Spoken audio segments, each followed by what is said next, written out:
सबसे पहले target classes में आप सबका बहुत बहुत स्वागत है। क्लास 12 का 20 तारीख यानी कल इंग्लिश का पेपर है और आज मैं चैप्टर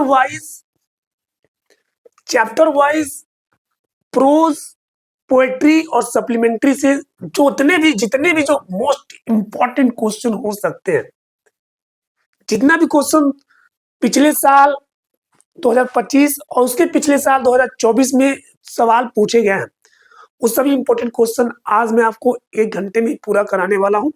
तो आज का क्लास समझिए कि पढ़ने के बाद ये जो लिटरेचर में 40 नंबर का पूछता है, ये आपका फिक्स हो जाएगा। बिल्कुल एक एक क्वेश्चन आप अटेम्प्ट कर लेंगे बहुत बेहतरीन तरीके से, अगर आपने आज के क्लास को बेहतरीन तरीके से तैयार कर लिया। टाइम बहुत कम है तो बहुत बात ना करके सीधा chapter wise the most important question को पढ़ते हैं, कहानी समझते चलेंगे, पूरा 40 नंबर कवर करेंगे। तो चलिए स्टार्ट करते हैं। जो पहला हमारा चैप्टर है प्रोज में, वो सब जानते हैं। जो प्रोज का जो पहला चैप्टर है द लास्ट लेसन है और इसका जो राइटर है वो है अल्फोंस डॉडेट। तो एम हैमल की कहानी है और फ्रांस की कहानी है। एम हैमल जो फ्रेंच पढ़ाते हैं और एक लड़का है जिसका नाम फ्रेंच है। कैसे एम हैमल से उनके शासन करने के तरीके से, क्योंकि वो टीचर है तो पूरा क्लास में अपना दबदबा बना कर रखते हैं। किसी को भी क्या कर दिया, कूट दिया, होमवर्क दे दिया, इस बात से फ्रेंच को हमेशा डर रहता है, तो वो बंक बहुत मारता है क्लास में।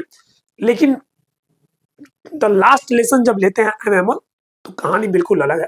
तो पहला सवाल यही पूछा भी है कि व्हाट मेड द राइटर यहाँ कौन है? वो जो लड़का है ना फ्रेंच, वो राइटर है, ठीक है। The writer forget all about M Hamel's ruler. तो जो भी एम हैमल का जो शासक वाला जो रवैया था, वो क्या चीज है जो राइटर को भुला दिया, तो ये बताना है। कैसा माहौल था, सिचुएशन था, ये बताना है। तो आंसर देखिए, द राइटर, पहला चीज समझिए, क्वेश्चन को आप 2 बार पढ़िएगा। देखिएगा क्वेश्चन पूछा है किस टेंस में। देखिए वर्ब का सेकेंड फॉर्म यानी ये सिंपल पास्ट टेंस में पूछा है, तो आंसर भी जब देंगे तो वर्ब के सेकेंड फॉर्म से स्टार्ट करेंगे, ठीक है। फॉरगेट का सेकेंड फॉर्म क्या है? फॉरगॉट है। द राइटर फॉरगॉट, राइटर भूल गया था। M Hamel's ruler, M Hamel के ये जो शासक वाला रवैया था उसको भूल गया था। Because the class was very emotional, क्योंकि उस दिन क्लास बहुत ही भावुक था, बहुत ही इमोशनल था, इसलिए वो भूल गया था। M Hamel was kind that day, M Hamel उस दिन बहुत क्रूअल नहीं थे, बहुत ही अपना रूलिंग नहीं दिखा रहे थे, शासन नहीं दिखा रहे थे। उस दिन वो बहुत ही क्या थे, काइंड थे, यानी बहुत ही दयालु थे। मतलब उनके चेहरे पे दया दिख रही थी, वो दुख, वो इमोशन दिख रहा था, लास्ट लेसन का दर्द उनके चेहरे पे झलक रहा था। सो इसलिए the students were not afraid, इसलिए जो भी विद्यार्थी थे वो कोई उनसे उस दिन डरा हुआ नहीं था। एंड लिसन क्वाइटली, और बिल्कुल चुपचाप से क्या कर रहे थे, सुन रहे थे। तो ये हो गया पहला क्वेश्चन, स्टार्ट हो गया। तो ये याद रखेंगे कि अगर फॉरगेट आ गया तो आपको समझ जाए कि फॉरगॉट से शुरू करना, the writer forgot second form से। जितना भी क्वेश्चन पूछेगा मुझे लगता है कि इस चैप्टर में, विशेषकर द लास्ट लेसन में, सब पास्ट में ही पूछेगा और आपको पास्ट में ही जवाब देना है। जो भी सेंटेंस आप देखे हैं, सब्जेक्ट है, वर्ब का सेकेंड फॉर्म, ठीक है। द क्लास है, इसके बाद भी देखिए वाज मेन वर्ब है, यानी सिंपल पास्ट टेंस है। एम हैमल है, वाज काइंड, ये भी सिंपल पास्ट टेंस है। स्टूडेंट्स वर, ये भी सिंपल पास्ट टेंस है। तो इतना ध्यान देंगे। Second question, what did M Hamel say about the language and its important. M Hamel ने भाषा के बारे में क्या चीज इंपॉर्टेंट है, सबसे इंपॉर्टेंट है, बताया। मतलब भाषा, कोई भाषा किसी के लिए कितना इंपॉर्टेंट होती है, ये क्या बताया। तो उसका जवाब देखिए, ये बहुत ही रिपीटेड क्वेश्चन है। ये देखिएगा, डिड आ गया मतलब सिंपल पास्ट टेंस, ठीक है। इसका जवाब आपको किसमें देना, सिंपल पास्ट टेंस में देना। और सिंपल पास्ट टेंस का मतलब क्या है कि सब्जेक्ट प्लस वर्ब का सेकेंड फॉर्म, या सब्जेक्ट प्लस वाज, या सब्जेक्ट प्लस वर, या सब्जेक्ट प्लस हैड। यही 4 सिचुएशन हो सकता है, ठीक है। यहां पे कोई एक्शन बताने के लिए, ये कोई सिंपल विशेषता सब्जेक्ट के बारे में बताने के लिए, और ये सब्जेक्ट के पास कुछ था ये बताने के लिए। तो सवाल समझ गया कि एम हेमल ने लैंग्वेज और लैंग्वेज के महत्व के बारे में क्या बताया। तो एम हेमल ने बताया that the language is very important for people. जो भाषा होता है वो लोगों के लिए बहुत ही इंपॉर्टेंट होता है। If people keep their language, अगर लोग अपनी भाषा को अपने पास रखेंगे, they will not lose their identity and can stay United. अगर वो भाषा को अपने पास रखेंगे, अपनी भाषा को बचा के रखेंगे, तो वो अपनी पहचान कभी नहीं खोएंगे और हमेशा क्या रहेंगे, यूनाइटेड रहेंगे, मतलब एकजुट रहेंगे। तो ये इसका आंसर है। एम हेमल से जितना इंपॉर्टेंट क्वेश्चन है बस इतना ही है, बस इतना ही आपको पढ़ना है, कहीं इधर उधर भटकने की जरूरत नहीं है, बस आपको इतना तैयार कर लेना है। अब आइए तीसरे क्वेश्चन पे आ जाइए। तीसरा क्वेश्चन है, what made M Hamel decide that it was his last lesson. करेगी, एम हेमल ने फैसला किया कि ये इनका लास्ट लेसन है, तो इसका क्या वजह था ये पूछा है। क्या वजह है कि उनको लग गया कि ये आज उनका लास्ट लेसन है। तो आंसर सुनिए, M Hamel said it was his last lesson. M Hamel ने कहा कि आज उनका क्या है, अपना लास्ट लेसन है, आखिरी क्लास है। बिकॉज, क्योंकि the government ordered that only German would be taught in schools. क्योंकि गवर्नमेंट ने आदेश दे दिया था कि अब स्कूलों में केवल जर्मन पढ़ाया जाएगा। और एम हेमल क्या पढ़ाते थे, एम हेमल फ्रेंच लैंग्वेज पढ़ाते थे। ये याद रखेंगे, एमसीक्यू में पूछ सकता है, फ्रेंच लैंग्वेज पढ़ाते थे। तो गवर्नमेंट ने ऑर्डर कर दिया था कि अब केवल जर्मन पढ़ाया जाएगा। तो अब कहानी ये भी है कि दो अल्सास और लॉरेन, दो शहर है, दो जिले हैं जहां पे जर्मन ने क्या कर कब्जा कर लिया है।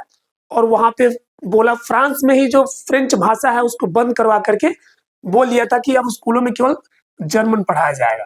तब इनको लग गया था कि आज उनका क्या है, लास्ट लेसन है, क्योंकि उनको सूचना से पता चल गया था।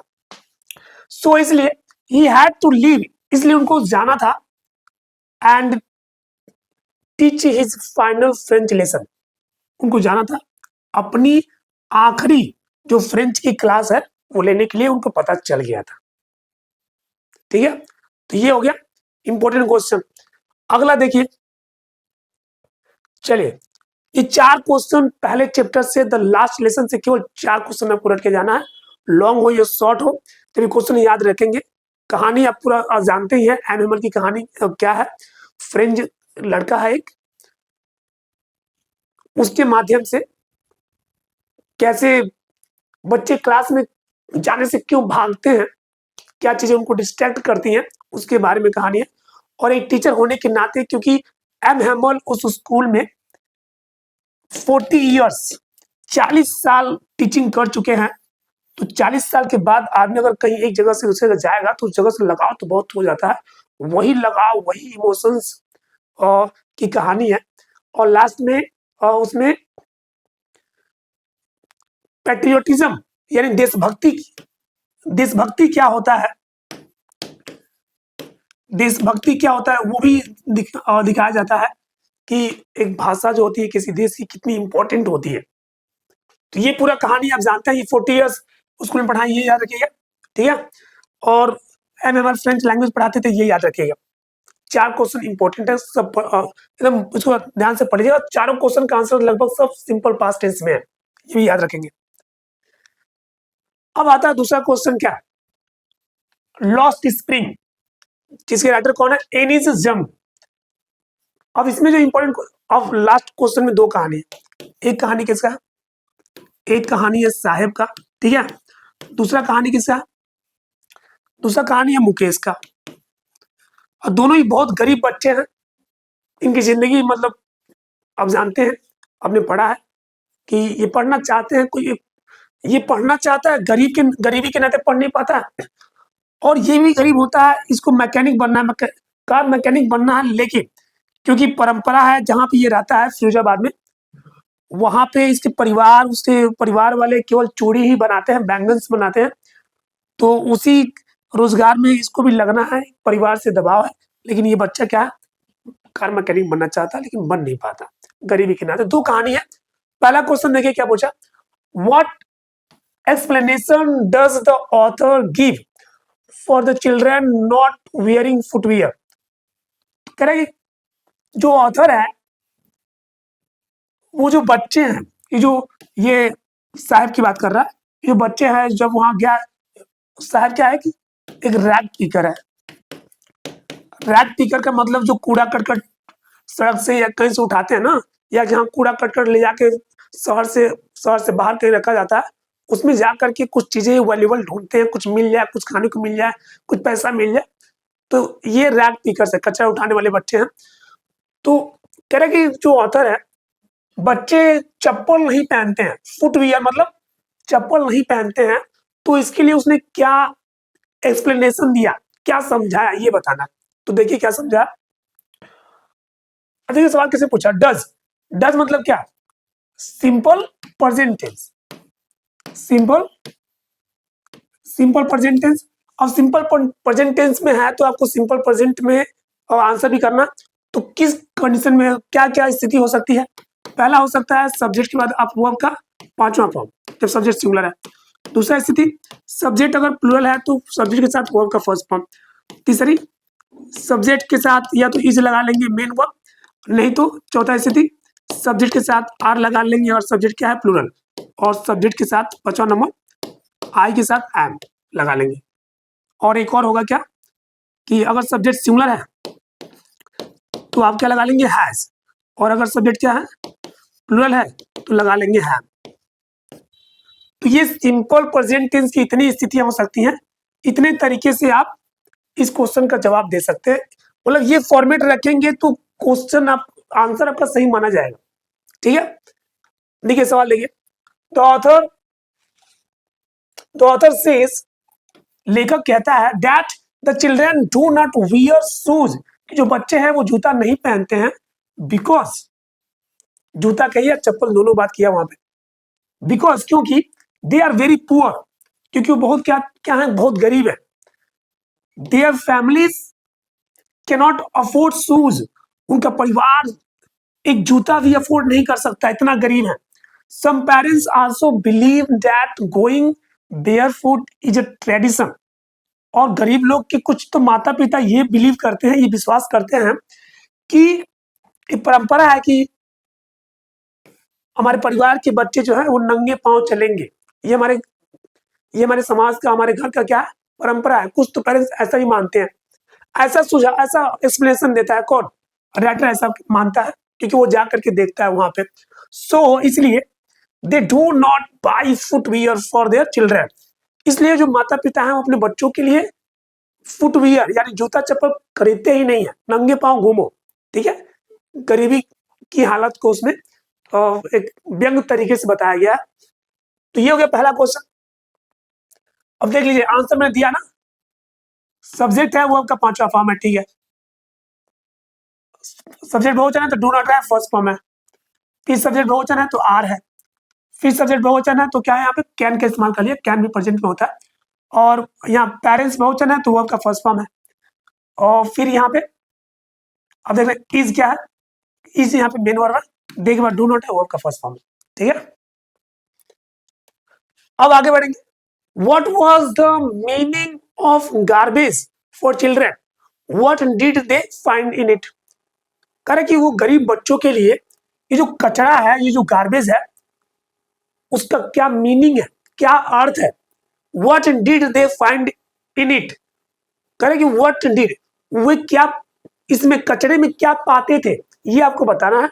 तो आंसर देखिए, for the children garbage was like gold, ये जो कचरा है ना, उनके लिए सोना था, सोने की तरह था कि पता नहीं क्या कीमती चीज किसी को मिल जाए, किसी को खाने के लिए कुछ मिल जाए, किसी को कुछ पैसे मिल जाए, तो वो कचरा नहीं था, उनके लिए सोना था। एमसीक्यू में पूछ सकता है, एकदम बिल्कुल सीरियस होके बिल्कुल नोट करना, कॉपी में एकदम नोट करते जाना, और जब ये वीडियो देख रहे हो नोट करने के बाद एक बार फिर से उसको दोहरा लेना, पूरी कहानी दिमाग में आ जाएगी। जब आंसर लिखोगे तो ये वर्ड याद रखना, सेंटेंस याद रखना। क्वेश्चन देखो किस तरह से पूछा है, पास्ट में पूछा तो पास्ट में आंसर है, प्रेजेंट में पूछा तो प्रेजेंट में आंसर है, इसका भी ध्यान दोगे। पास्ट में पूछा वाज से और डिड से पूछा, सेकेंड फॉर्म वाज वर्ड का इस्तेमाल होगा। तो कहा बच्चों के लिए गार्बेज क्या था, सोने की तरह था, गोल्ड की तरह था। It was source of hope, कह रहा उनके लिए तो ये तो उम्मीद का एक स्रोत था कि कुछ मिलने का जरिया था, कुछ मिल जाए, ठीक है, वही बात है, कुछ खाने पीने के लिए मिल जाए। They searched in it to find useful things like coins, toys, shoes and other valuable items। करें कि वे लोग खोजते थे इसमें कुछ यूजफुल चीजें पाने के लिए, जैसे सिक्के पाने के लिए, या कुछ खिलौने मिल जाए उनको, कुछ जूते मिल जाए, या अदर कोई भी कीमती चीज उनको मिल जाए, दैट कुड हेल्प देम और बी सोल्ड, या जो उनकी क्या कर सके, कोई मदद कर सके, या फिर उसको वो क्या कर सके, बेच करके कुछ अपना कल्याण कर सके, चप्पल जूता खिलौना ये सब खरीद सके, ठीक है। तो ये हो गया क्वेश्चन। तो तीसरे क्वेश्चन में चलते हैं।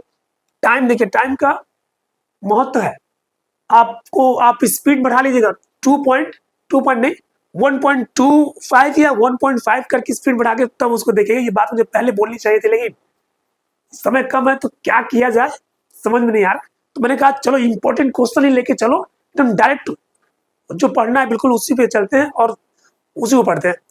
तो इसलिए मैं भी एकदम एग्जैक्ट सीरियस होकर के 1 घंटे में कवर करना बहुत क्वेश्चन से इंपॉर्टेंट, तो थोड़ा सा एकदम फोकस होकर सारा क्वेश्चन नोट कर लियो सब लोग।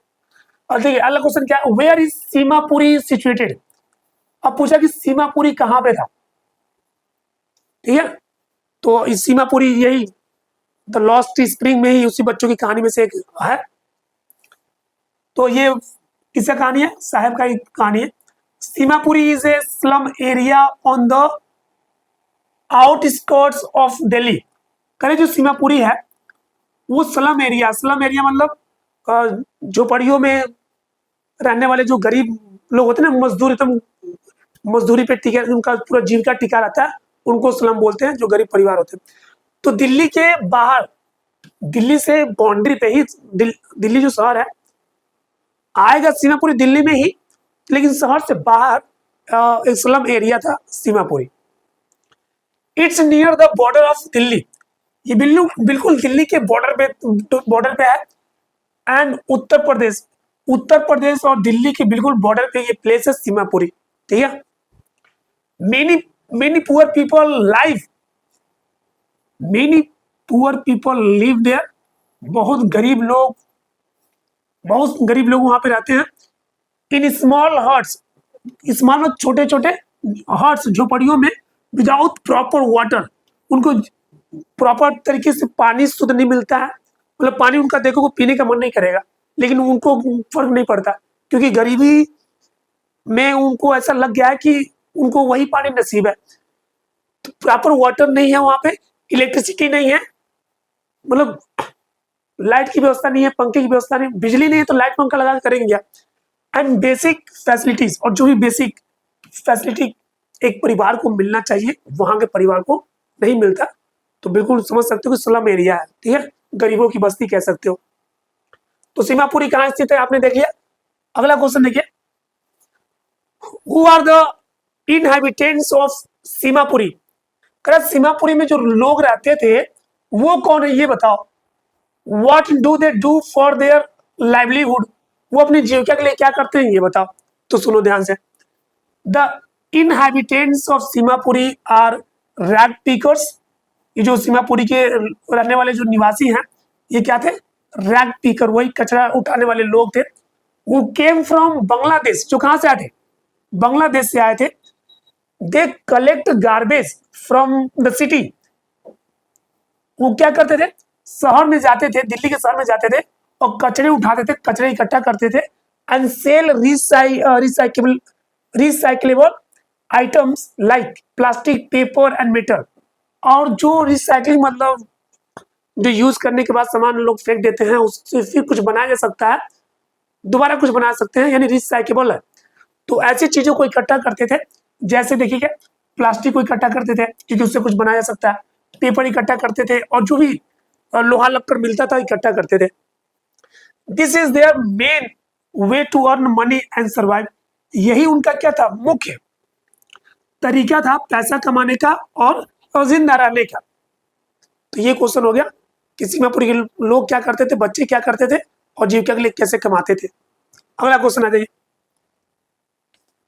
इसी चैप्टर में लास्ट क्वेश्चन है, इस चैप्टर का लास्ट क्वेश्चन है, द मोस्ट इंपॉर्टेंट है। Why did the squatters living in the periphery of Delhi come from. अच्छा वेयर है, ठीक है। कहेंगे यही फिर कह रहा है कि जो स्क्वैटर है, स्क्वैटर मतलब वही गरीब लोग, ठीक है। तो कह ये लोग दिल्ली के सीमा पर रहते हैं, रहने के लिए कहां से आए थे, वेयर डिड कम फ्रॉम, कहां से आए थे ये पूछ रहा है। यानी जो सीमापुरी में लोग रहते थे, ये लोग कहां से आए थे। अभी थोड़ा सा पहले क्वेश्चन हमने देखा था कहां से आए थे, देख लो यहाँ पे। The squatters came from different poor villages of Bihar, Uttar Pradesh and other states. ये लोग कहां से आए थे, जो स्क्वैटर थे ये कहां से आए थे, कुछ बिहार से आए थे, कुछ उत्तर प्रदेश से आए थे और कुछ दूसरे स्टेट से आए थे। They migrated to Delhi in search of work. वे लोग दिल्ली में आए थे काम ढूंढने के लिए आए थे, ठीक है। काम ढूंढने क्यों आए थे, क्योंकि ये जहां पर रहते थे वहां बाढ़ आने से, तूफान आने से उनका बिल्कुल सारा घर गिर गया था, खेत बर्बाद हो गए थे सब, इसलिए उनको कहीं और जाना था जीने के लिए। तो ये दिल्ली में आए थे, सीमापुरी में बस गए। और कहाँ पे, क्योंकि इनके पास घर नहीं था, कुछ में पैसा नहीं था, तो स्लम एरिया में जाके बस गए एंड ए बेटर लाइफ, और उनका जीवन बेहतर हो जाए इसलिए वो दिल्ली आए थे। But they ended up living in slums. लेकिन उनको कहाँ रहना पड़ा, स्लम्स, यानी वो झोपड़ियों में रहने वाले, वो टाट वोट पड़ने का टॉट ऊपर से लगा लिया या फिर कंट्रेन का पतला वाला सीट लगा लिया, फिर उसमें हम लोग उसमें जो लोग गुजारा कर रहे हैं वो उनको बोलते हैं स्लम एरिया। जो बड़ी झुग्गियों में रहने वाले लोग होते हैं, ठीक है। And doing low paid job, और क्या करते थे, बिल्कुल लो पेड जॉब, बहुत कम सैलरी पे काम करते थे वो लोग। तो ये हो गया कि ये जो स्क्वाटर थे और दिल्ली के बाउंड्री पे रहने के लिए कहाँ से आए थे, ठीक है। तो ये याद रखेंगे, बिहार, उत्तर प्रदेश, अदर स्टेट से आए थे, क्या करने के लिए, अपने लाइफ बेहतर करने के लिए और बढ़िया पैसा कमाने के लिए, लेकिन उसका उल्टा हो गया सब। तो ये हो गया हमारा, ये आखिरी क्वेश्चन देख लो। What is the city of Firozabad famous for. अब फिरोजाबाद पूछा है, मतलब अब बात कर रहा है मुकेश का, किसी बात कर रहा है, मुकेश जो बच्चा है उसकी बात कर रहा है। ये क्या बनना चाहता है, ये कार मैकेनिक बनना चाहता है, इसका सपना है, ठीक है। लेकिन इनके परिवार वाले जो है वो केवल क्या बनाते हैं, चूड़ियां बनाते हैं, यानी बैंगल्स बनाते हैं।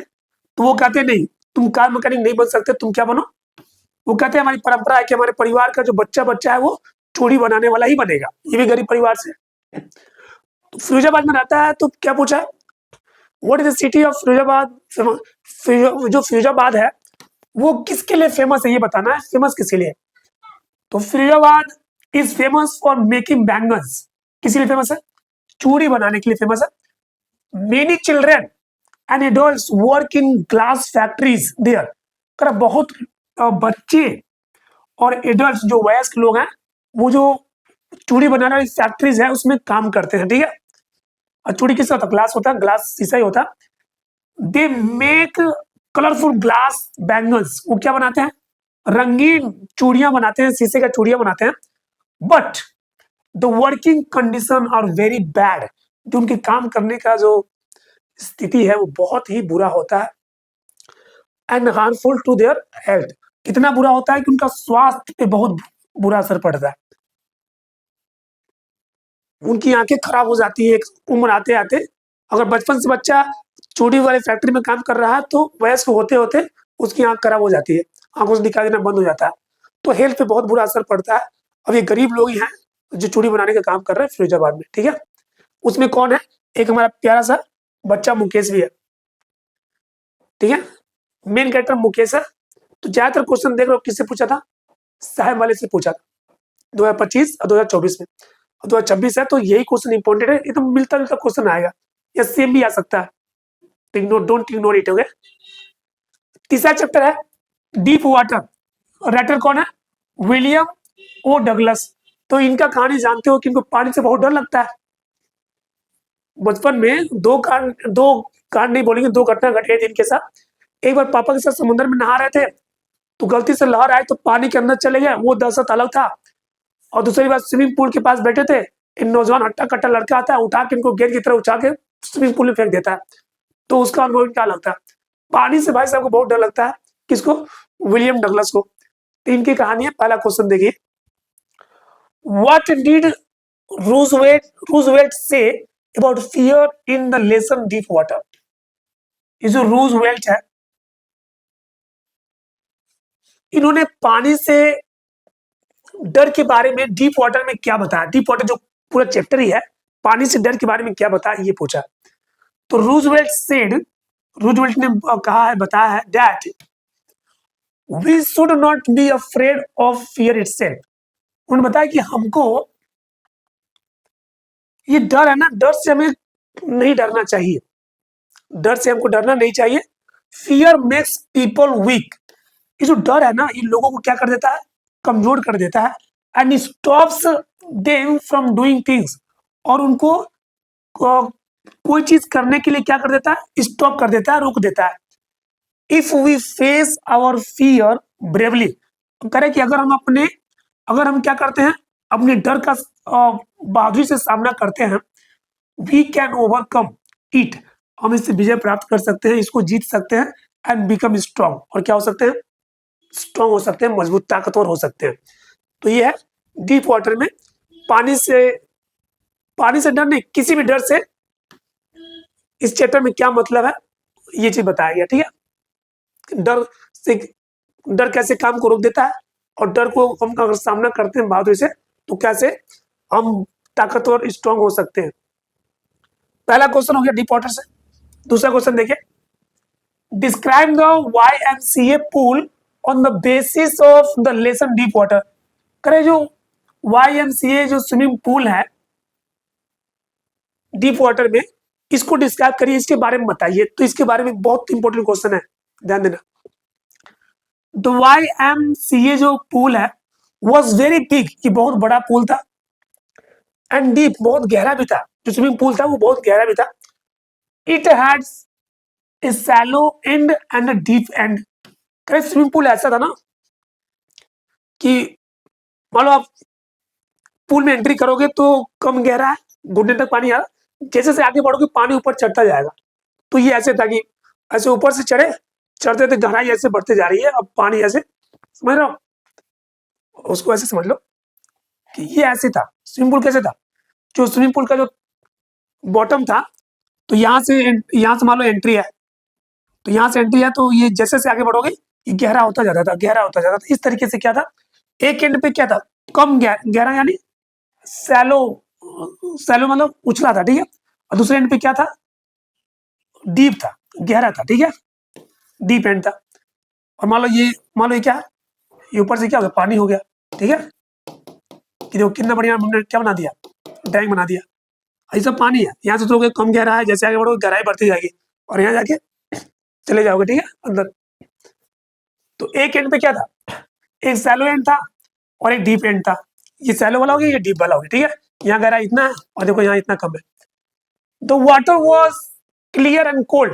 लेकिन जो उसमें पानी था, स्विमिंग पूल का जो पानी था एकदम क्लियर था और बहुत ठंडा था, ठीक है। Many people came there to swim. बहुत लोग वहां नहाने के लिए आते थे। And it was used for swimming practice and training. और क्या इस पूल का इस्तेमाल किस लिए होता था, तैरने के लिए, तैरने की प्रैक्टिस करने के लिए, या किसी को तैरना सिखाने की ट्रेनिंग देने के लिए उस YMCA पूल का इस्तेमाल होता था, प्रयोग होता था। तो ये हो गया, बहुत इंपॉर्टेंट क्वेश्चन है, देखना, तो ये भी याद रखोगे। अगला क्वेश्चन, या तो सब रखना, एक भी क्वेश्चन इसमें से ऐसा नहीं जो हल्के में लेना है, सब क्वेश्चन एक दिन में क्या ही पढ़ लोगे, पूरा कहानी याद हो जाएगा, इसको पढ़ लेना। What did Douglas decide to do to overcome his fear of water? ये जो डगलस जी हैं, पानी से डर को जीतने के लिए इन्होंने क्या फैसला लिया ये बताना। फैसला क्या लिया, क्या डिसीजन लिया ये बताना। तो देखिए, Douglas decided to learn swimming properly. Douglas ने फैसला किया कि वो क्या सीखेंगे, प्रॉपरली सीखेंगे, स्विमिंग करते कैसे उसको प्रॉपरली सीखेंगे वो। ही हायर्ड ए स्विमिंग इंस्ट्रक्टर। उन्हें क्या हायर किया, उन्हें स्विमिंग इंस्ट्रक्टर मतलब ट्रेनर रखा है, ठीक है। एंड प्रैक्टिस डेली, और रोज प्रैक्टिस किया। ये लर्न हाउ टू फ्लोट, कैसे तैरते हैं ये सीखा उन्होंने। ब्रीथ, पानी के अंदर या बाहर कैसे सांस लेते हैं ये सीखा उन्होंने। And move his arms and legs in water, और ये सीखा कि पानी में लेग्स यानी पैर और आर्म्स यानी बाजुओं को कैसे मूव करते हैं ये सीखा। टू बिकम कॉन्फिडेंट, क्या होने के लिए, बिल्कुल विश्वासी, आत्मविश्वासी होने के लिए। एंड फियरलेस, और डर को एकदम फियरलेस, कोई डर न रहे मन में तैरते समय, ये सीखने के लिए उन्होंने क्या लिखा, क्या रखा, एक ट्रेनर को हायर किया, ठीक है। और ट्रेनर ने बहुत क्रिएटिव तरीके से उनको क्या किया, तैरना सिखाया। मतलब कमर में रस्सी बांध दिया था और पूल के एक किनारे से उनको छोड़ता था और पकड़ के ऐसे खींच के एक किनारे लेके आता था। कई तरीके से उनको तैरना सिखाया था। कुल मिला के बहुत बढ़िया ट्रेनर था, ठीक है। अगला क्वेश्चन आएगा, what was the childhood incident that made Douglas afraid of water? कह रहा है कि बाबू, ये जो डगलस साहब है, इनके बचपन की वो कौन सी घटना थी जिससे पानी के प्रति इनके अंदर डर आ गया, वो बताओ, घटना बताओ मुझे, घटना के बारे में बताओ। तो सुनो, when Douglas was a child, जब डगलस क्या थे, जब ये बच्चे थे, a big boy pushed him into the deep end of the pool. जो पूल बताना कि ऐसे पूल था, इस तरीके से पानी है, यहाँ पे कम गहरा है, यहाँ पे कम गहरा है, यहाँ पे ज्यादा गहरा है। तो करे कि एक बहुत बड़े हट्टे कट्टे लड़के ने उनको क्या किया था, ऐसा उसको पानी में ढकेला था कि कहाँ चले गए थे, डीप एंड पे आ गए थे। यहां से ढकेला था, ये कहाँ गए थे, डीप वाले, जहां इनको तैरना आता नहीं था और ये डूब रहे थे। दिस इंसिडेंट फ्रैटेंड हिम बैडली, इस घटना ने उनको बहुत बुरी तरह से डरा दिया था। And made him afraid of water for many years, और उनको कई सालों तक इस डर का सामना करना पड़ गया था, क्योंकि पानी से उनको डर लगता था। इनको बहुत सारा चीज ये एंजॉय नहीं कर पाते थे, जैसे फिशिंग कर नहीं पाते थे, कहीं स्विमिंग करना हो तो नहीं कर पाते थे, बहुत सारी चीजें ये पानी से, समझे कि इतना डर, जैसे कि आपको डर लगता ना किसी, क्या बोले, सांप से, कि सांप है काट लेगा मर जाएंगे, तो पानी देख के इनको मरने की याद आती थी, इतना दहशत। लेकिन अपने एफर्ट से, अपने प्रैक्टिस से ये ओवरकम करते हैं और एकदम रिकॉर्ड बनाते हैं, लंबी लंबी झीलों को तैर के पार करते हैं अकेले। तो ये होता है, और प्रैक्टिस करने से प्रॉपरली तरीके से हम अपने किसी भी डर को खत्म कर सकते हैं, कुछ भी हासिल कर सकते हैं। चलो अगला क्वेश्चन देखो, what did the instructor do to train Douglas? ये जो इंस्ट्रक्टर है, जो ट्रेनर है, डगलस को ट्रेनिंग के लिए क्या करता है ये बताना। द इंस्ट्रक्टर, सुनो ध्यान से, the instructor taught Douglas step by step. जो इंस्ट्रक्टर है उसने डगलस को स्टेप बाय स्टेप हर चीज सिखाई, ठीक है। He taught him how to breathe in water, उसने सिखाया कि पानी में सांस कैसे लेते हैं। फ्लोट ऑन हिज बैक, कैसे ऐसे पीछे मुड़ के कैसे तैरते हैं, पीठ के बल पानी में कैसे तैरते हैं। And use his arms and legs correctly, और कैसे अपने आर्म्स यानी बाजुओं को और पैर को सही तरीके से इस्तेमाल करते हैं पानी में। ये सब अच्छे स्टेप बाय स्टेप सिखाया। मतलब एक बार सिखाया कि पानी में सांस कैसे लेते हैं, दूसरी बार सिखाया कि मतलब बैक कैसे तैरते हैं, फिर एक एक चीज की हाथ कैसे चलाते हैं पूरा प्रैक्टिस उसको करवाया, लेग कैसे चलाते हैं उसका प्रैक्टिस करवाया, हर चीज का स्टेप बाय स्टेप प्रैक्टिस करवाया। He practice with him every day. और जो डगलस है, यहाँ पे ही कौन है, डगलस है, तो ट्रेनर के साथ रोज ये क्या करते थे, प्रैक्टिस करते थे। अनटिल डगलस बिकेम कॉन्फिडेंट, और तब तक प्रैक्टिस किया जब तक ये डगलस है ये क्या नहीं होगा, पूरा कॉन्फिडेंट नहीं होगा तब तक। अच्छा, यहाँ पे ही कौन है? ट्रेनर है। मतलब ट्रेनर भी डगलस के साथ खुद ही प्रैक्टिस करते थे, ठीक है। तो ये हो गया आंसर कि कैसे सीखा। Describe in detail how Douglas felt when panic seized him as he almost drowned. Correct, describe करो पूरा डिटेल में। अब लॉन्ग है, मैंने शॉर्ट कर दिया, लॉन्ग है तो आप जोड़ जाके लिख लीजिएगा। करेक्ट, डिटेल में डिस्क्राइब करिए, व्याख्या कीजिए कि डगलस ने कैसा महसूस किया जब पानी में बिल्कुल ऑलमोस्ट एकदम डूबने वाले थे, पानी और वो डर से बिल्कुल जकड़ लिए गए थे, मतलब इतना डर गए थे कि अब तो बचना मुश्किल है। तो उस समय उन्होंने क्या महसूस किया, उस डर को यहाँ लिखना आंसर में। तो देखो क्या, Douglas felt very scared. Douglas ने बहुत डरा हुआ महसूस किया था। एंड हेल्पलेस, बिल्कुल बेसहारा कि अब तो कोई बचाएगा नहीं, अब तो नैया पार लग ही जाएगी आज। His heart was beating fast. उसकी जो धड़कन थी, जो दिल था, बहुत तेज बीट कर रहा था, धड़क रहा था। And he could not breathe, अब वो सांस नहीं ले पा रहे थे।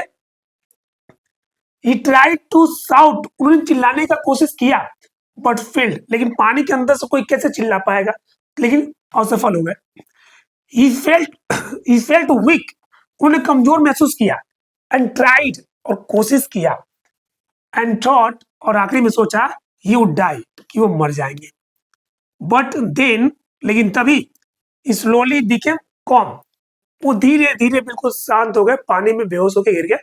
फिर कोई आता है, उनको निकाल के बाहर करता है, ठीक है। तो ये है कि पानी के अंदर वो कैसे पैनिक हो गए थे, कैसे एकदम दिक्कत में आ गए थे, और लगभग डूब डूब के बिल्कुल उनके जो है डेथ होने वाला था, वो मरने ही वाले थे। तो ये पूरी कहानी है। अगला क्वेश्चन देखो, द रैट ट्रैप। प्रोज में केवल 4 चैप्टर, यही 4 चैप्टर इंपॉर्टेंट है, इससे बाहर जाने की जरूरत नहीं, कुछ पढ़ने की जरूरत भी नहीं है। रैट ट्रैप, रैट ट्रैप आप समझते, चूहेदानी होता है। रैट ट्रैप का मतलब क्या होता है? चूहेदानी, ठीक है। चूहा को पकड़ने वाला जो होता है ना, जैसे होता है मच्छरदानी, मच्छर को पकड़ने के लिए, मच्छर से बचने के लिए, वैसे चूहेदानी होता है, चूहे से बचने के लिए। इसके जो राइटर है सेल्मा लैगरलोफ, ये भी याद रखेंगे। पहला क्वेश्चन जो इंपॉर्टेंट है, in what way does the character of iron master differ from that of his daughter.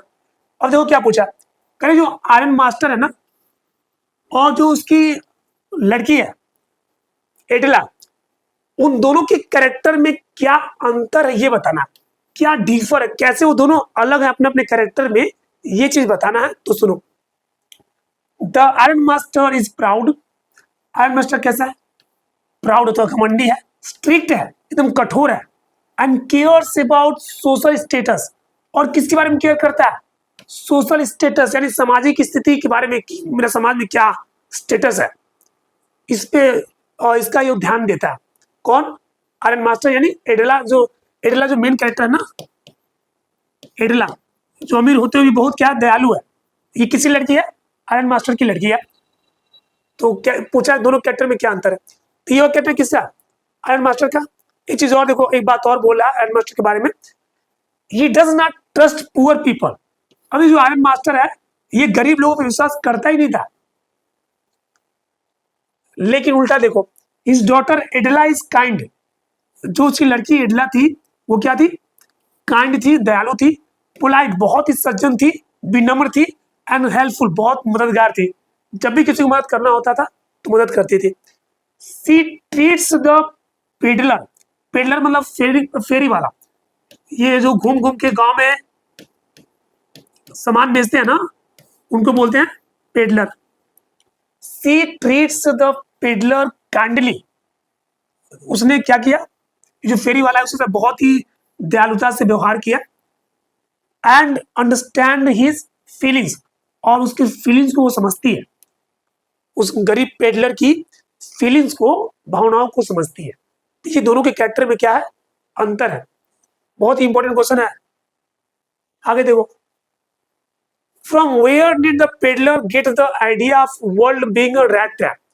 कह रहा कि कहां से पैडलर को ये विचार आया कि दुनिया क्या है, एक रैट ट्रैप है, एक चूहेदानी है, ये उसके दिमाग में कहां से आइडिया आया ये बताना। तो आंसर सुनो। The peddler got this idea from his life experience.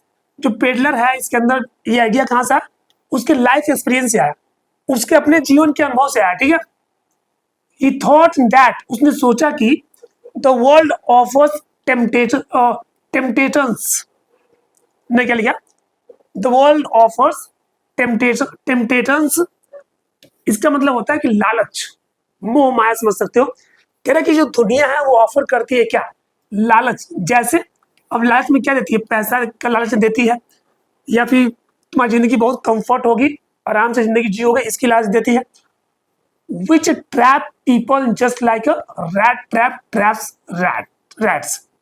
और कह रहा है ये लालच बिल्कुल लोगों को ऐसे फंसा देता है जैसे जो रैट ट्रैप है वो रैट्स को क्या कर देता है, फंसा लेता है, वैसे लोग फंस जाते हैं, पैसे की लालच में दुनिया में फंस जाते हैं, या जिंदगी आराम से कटेगी ऐसा कर लेने से इसमें फंस जाते हैं। ये ऐसा ऐसा विचार था। ठीक है, ये आइडिया उसके दिमाग में आता है क्योंकि इसके साथ कोई अच्छे से व्यवहार नहीं करता है, दुनिया बहुत बहुत ही बोल सकते हैं कि बदसलूकी से उसके सामने पेश आती है, गलत तरीके से पेश आती है, तो उसके दिमाग में एक भ्रम आ जाता है कि दुनिया बहुत बुरी है, तो वहीं से उसके अंदर एक विचार आता है।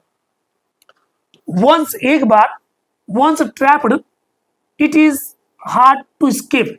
करे एक बार जो इसमें फंस गया तो बहुत मुश्किल है बच के निकलना। एक बार जो दुनिया में फंस गया अब उसका बच के निकलना बहुत मुश्किल है। ठीक है, तो दुनिया को रैट ट्रैप बोला है। तो ये तो विचार आया है, कैसे कहां से आया देख लेना इसको अच्छे से।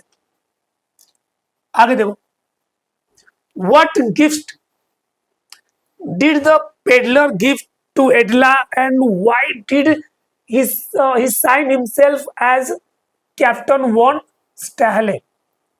करे जो व्हाट, जो पेडलर है उसने एडला को क्या गिफ्ट दिया था, गिफ्ट क्या दिया था, आखिरी में जाते जाते क्या गिफ्ट दिया था, और उसने अपने आप को कैप्टन वॉन स्टैहले के रूप में एडला के सामने या उसके पापा के सामने प्रस्तुत क्यों किया था।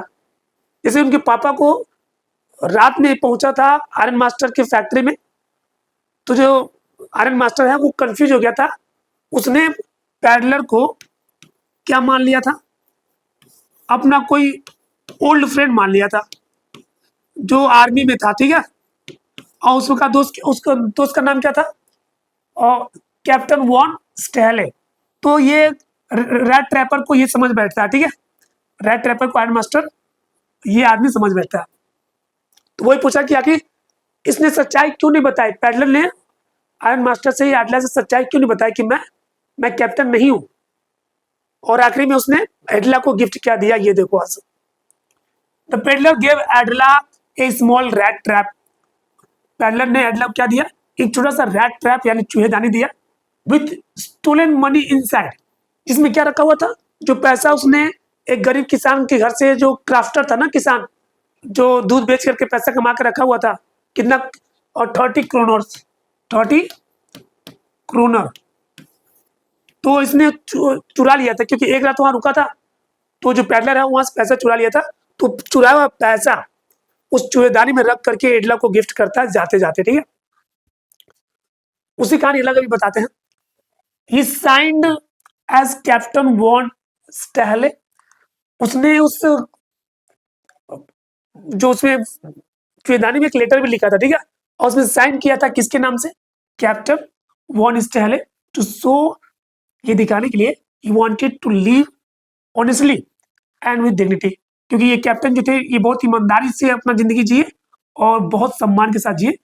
तो उसने साइन किया था उनका नाम, क्योंकि वो ये एडला को बताना चाहता था कि आज के बाद, क्योंकि गरीब, देखो पैडलर बहुत गरीब था, तो जीने के लिए कभी कभी चोरी भी करता था। ठीक है, कुछ गलत काम भी करता था, चूहेदानी तो बनाता ही था, कभी कभी छोटा मोटा चोरी भी करता था। लेकिन एडला के दया भाव को देख करके पहली बार किसी ने उस पर इतना दया दिखाया था। ठीक है, तो उस दया को देख करके वो उसने फैसला लिया कि आज से मैं ईमानदारी से जीऊंगा, सम्मान के साथ जीऊंगा, कोई गलत काम या चोरी नहीं करूंगा। तो पत्र में उसको लिखता है। he felt grateful to Edla for her kindness, और वो बहुत ही आभार व्यक्त करता है इडला का, जो उसके प्रति जो दया दिखाया था, काइंडनेस जो दया दिखाया था, उसके लिए बहुत ही आभार प्रकट करता है। ठीक है, तो ये हो गया गिस्ट जो दिया था और जो लेटर लिख के दिया लास्ट में। आगे बढ़ो। Who was the rat trap seller? ये rat trap चूहेदानी सेलर कौन था? How did he make rat traps? और rat traps कैसे बनाता था ये बताना। तो सुनो ध्यान से। The rat trap seller was a poor man. rat trap seller क्या था? एक गरीब आदमी था। Who sold handmade rat traps, जो हाथ का बनाया हुआ चूहेदानी बेचता था। He made them from wire and metal scraps. वो चूहेदानी किससे बनाता था? वो मेटल से, स्क्रैपर से बनाता था। ठीक है, मतलब कूड़े करकट से जो उसको वायर मिलता था या जो लोहा लक्कड़ मिलता था, उसी से वो चूहेदानी बना करके बेच करके अपना जीविका चलाता था। He traveled from place to place selling them. वो एक स्थान से दूसरे स्थान पे ट्रेवल करता था, पैदल ही ट्रेवल करता था और उनको बेचता था। एंड समटाइम्स, और कभी कभी बेग्ड, कभी कभी भीख भी मांगता था जीने के लिए, और या स्टोल टू सर्वाइव, कभी कभी चोरी भी करता था, कभी कभी चोरी भी करता था सर्वाइव करने के लिए, जिंदा रहने के लिए। ठीक है,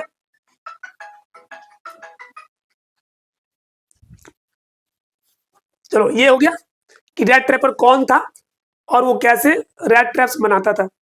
आगे देखो, सारा कहानी याद रखना, जो याद आए एग्जाम में एकदम भर देना कॉपी, क्वेश्चन नहीं छोड़ना। आज का टारगेट हमारा यही है। अगला क्वेश्चन देखो, why had the man who sold rat traps to resort to begging and thievery? Correct. Why had the man who sold rat traps?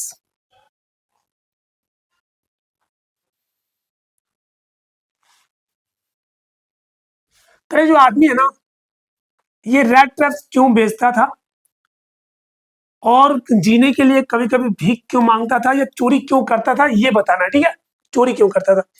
The man was very poor, आदमी बहुत गरीब था, and had no stable income, कोई अस्थायी उसका income नहीं था। ठीक है, selling rat traps did not earn enough money, केवल वो रैट ट्रैप बेच करके पर्याप्त पैसा नहीं कमा पाता था। So he had to beg, इसलिए उसको भीख मांगना पड़ता था। And sometimes steal to live, और कभी कभी जीने के लिए चोरी करना पड़ता था। पॉवर्टी एंड हंगर, गरीबी और भूख, फोर्स्ड हिम, उसको मजबूर कर देती थी टू डू रॉन्ग थिंग्स, गलत काम करने के लिए मजबूर कर देती थी गरीबी और भूख ने। तो ये हो गया कि वो रेड ट्रैप क्यों बनाता था, भीख क्यों मांगता था या चोरी क्यों करता था। नेक्स्ट क्वेश्चन, चलो खत्म हो गया। प्रोज में 4 चैप्टर, सभी इंपॉर्टेंट क्वेश्चन हमने देख लिया, इससे बाहर कुछ नहीं आने वाला। सभी क्वेश्चन को लिख करके पढ़ के समझ लेना अपने हिसाब से, मैंने अपनी तरफ से कोशिश किया।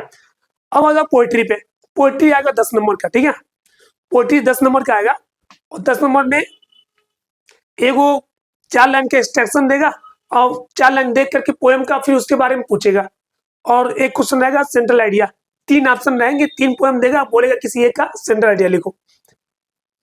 तो अब सेंट्रल शुरुआत के जो 3 पोएम है सबसे इंपॉर्टेंट है, सारा क्वेश्चन कर लोगे केवल 3 पोएम का शुरुआत के सेंट्रल आइडिया समझ लो, बस सेंट्रल आइडिया समझ लो, बस यही मैं समझा रहा हूँ, बस वो समझ लो, सब काम हो जाएगा। तो जो पहला पोएम है आपका वो क्या है, माई मदर एट 66, 66 की उम्र में मेरी माँ। इसके जो पोएट है कौन है, कमला दास। अब सेंट्रल आइडिया देखो इसका, the poem has been written, ये जो पोएम है वो लिखा गया है इन लिरिकल ईडियम, बिल्कुल एक संगीत लय में लिखा गया। ठीक है, एक ईडियम, एक फ्रेज के रूप में लिखा गया। And brings out the complexity of human relations, और ये कविता क्या लेके आती है, ये जो आदमी का, इंसानों का जो संबंध है ना, जो उनकी संबंध का जो जटिलता है उसको समझाती है कि संबंध देखो, कभी बहुत अच्छे होते हैं, कभी बहुत बुरे हो जाते हैं, कभी बहुत खुशी वाले होते हैं, कभी बहुत दुखी वाले हो जाते हैं। उस कम्प्लेक्सिटी को ये पोएम समझाता है। कैसे, the central idea of the poem is, जो सेंट्रल आइडिया है इस पोएम का वो क्या है? Ageing which is the eternal law of nature. Ageing का मतलब है कि उम्र का बढ़ना, जो क्या है बिल्कुल एक प्रकृति का एक इटर्नल लॉ है कि ये तो होना ही होना है। वो जो बच्चा है वो जवान होना ही होना है, और जो जवान है वो बूढ़ा होना ही होना है। ये क्या है? इटर्नल लॉ ऑफ नेचर है। तो ये सेंट्रल आइडिया है इस पोएम का। The poet had gone to meet her mother, जो कवि है वो गया होता है किससे? अपनी माँ से मिलने के लिए। हुज, ये जो वर्ड है इसका मतलब होता है फेडेड। फेडेड का मतलब होता है क्या? फीका पीला, फीका पीला, ठीक है। तो जो वर्ड है ये of pale face made her realise that her mother is getting old. जो फीका उनका चेहरा है वो देख करके वो समझ जाती है कि हर मदर इज गेटिंग ओल्ड, उसकी माँ अब क्या हो रही है? बूढ़ी हो रही है। वो डर जाती है, डर जाती इस बात से कि मेरी माँ अब बूढ़ी हो रही है, तो अब ये मौत के करीब पहुंच रही है, यानी अब उससे अलग होने वाली है। जिस माँ की उंगली पकड़ के वो चलती थी, जिस माँ की उंगली पकड़ के उसने चलना सीखा, जिसकी मुंह को देख करके, लिपसिंग को देख के बोलना सीखा, आवाज को सुन के बोलना सीखा, जिसने इतना प्यार इतना ख्याल रखा, वो अब उससे अलग होने वाली है। इस दुख से उसे बहुत दर्द पहुंचता है कवि को, यही चीज समझाता है। और the poet becomes really upset. ये जो कवि है ये देख करके ना कि मेरी माँ क्या हो रही है? बूढ़ी हो रही है, बहुत ही अपसेट हो जाती है, बहुत परेशान हो जाती है। तो इस तरह का एक सेंट्रल आइडिया। तुम जो सेंट्रल आइडिया पहले से तैयार की होगी, अगर वो तैयार है तो वही लिखना। ये जो मैंने बताया है ये नहीं कि बस, इसको अलग तरीके से भी हम बता सकते हैं सेंट्रल आइडिया क्या। ये तो बस एक तरीका मैंने बता दिया कि क्या मेन कैरेक्टर है, ठीक है। चलो आगे देखो, अभी और है, अभी खत्म नहीं हुआ, इसमें और है। The poet also mentions the close relationship. ये जो पोएट है ये जो क्लोज रिलेशनशिप होता है, बहुत जो गहरा संबंध होता है उसकी भी व्याख्या करती है, उसका भी उल्लेख करती है। Which a mother and daughter share, जो एक माँ और एक बेटी शेयर करते हैं। माँ बेटी के बीच में कोई भी समझ सकता है कि कितना गहरा रिश्ता होता होगा, क्योंकि बेटी अपनी माँ से हर बात शेयर करने में बिल्कुल बिल्कुल खुल के वो शेयर करती है, वही पिता से शेयर कर नहीं कर पाती है। तो उनके बीच का जो गहरा संबंध है आप समझ सकते हैं। तो उस गहरे संबंध को भी ये पोएट उसमें उल्लेख करती है इस कविता में। While going away from her mother, कि जब वो अपने माँ से दूर जा रही, जब दूर जा रही है जाते समय, हु हैज ग्रोन ओल्ड, जो उसकी माँ जो बूढ़ी हो चुकी है। पोएट गेट्स डीपली सैडेंड, बहुत ही जो है बहुत दुखी हो जाती है वो। डीपली सैडेंड मतलब जैसे अंतरात्मा बेचैन हो जाती है कि अब शायद मैं माँ से दोबारा मिलूंगी कि नहीं मिलूंगी, इस दर्द से बहुत परेशान हो जाती है। The poem beautifully captures the universal fear of losing loved ones. ये जो पोएम है बहुत ही सुंदरता से किसी प्यारे किसी अपने खास व्यक्ति को खोने के डर को पकड़ के रखता है और उसी चीज को समझाता है। इस तरीके से क्या है माय मदर एज 66 का पूरा क्या सेंट्रल आइडिया। तो आइडिया तो आपको भी लग गया होगा कि अब सेंट्रल आइडिया में क्या लिखना है। अगर ये पोएम आ गया तो इंपॉर्टेंट आएगा ही आएगा। 3 पोएम जो बता रहा हूं उससे बाहर आएगा ही नहीं, इतना तो याद रखना। चलो ये हो गया, आगे बढ़ो। अब दूसरा जो पोएम हमारा है वो क्या है? वो है कीपिंग क्वाइट। कीपिंग क्वाइट यानी पब्लो नेरुडा। जो कीपिंग क्वाइट पोएम है इसके जो पोएट है वो कौन है? Pablo Neruda. पोएट का भी नाम याद रखेंगे और पोएम का भी नाम याद रखेंगे। सेंट्रल आइडिया चलो पढ़ते हैं।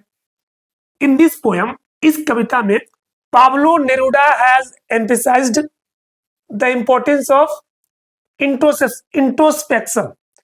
कह जो पाब्लो नेरुडा है उन्होंने इस पोएम में ये जो इंट्रोस्पेक्शन है, ये जो अंतर्मन में जो हमारे चल रहा होता है ना कि इंट्रोस्पेक्शन मतलब कि अंदर ही अंदर हम कुछ अंदर से हम कैसे हैं उसको हम क्या बोलते हैं? इंट्रोस्पेक्शन, कि अपने आप को हम चेक कर रहे हैं कि हम क्या सोचते हैं, हम क्या करते हैं, अपने दिमाग में क्या करते हैं, वो है अंतर्मुखी। इसका मतलब अंतर क्या चल रहा, अंदर क्या चल रहा। देखो लोग बाहर कुछ और दिखाते हैं, अंदर से कुछ और होते हैं। तो जो अंदर से कुछ और होते हैं ना, वही इंट्रोस्पेक्शन है कि देखो तुम अंदर से क्या हो।